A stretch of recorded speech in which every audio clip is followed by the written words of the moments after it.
G'day guys, my name's Nick and this is my channel Low Range Nick, where I do videos about four driving, accessory fitting and maintenance for your four drive vehicle. So in today's video I've got to replace the air filter on the MUX, so I'm going to show you guys just how easy it is to carry out the replacement yourself. So the filter you're going to need for the Isuzu MUX and D-max is a Ryco air filter A1828.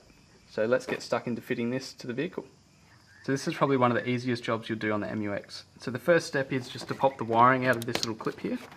Now we just undo these two little metal locking tabs there, lift the airbox lid up, and we just pull it forward slightly. So this is what's happening when we lift the lid of the airbox up and out at the back of the airbox. So now we've lifted the airbox lid up and out, all we need to do is lift the lid a little bit higher and we can pull our air filter out. There we go. Oh, look how dirty that is. So now I've got the air filter out, I'm just going to use a rag and just clean around where the air filter seals and get rid of any leaves and bugs out of the airbox. Now we can fit our new clean air filter into the airbox. So again, you just lift it up slightly and you can just feed the new air filter in there just like that. And it should seat down evenly.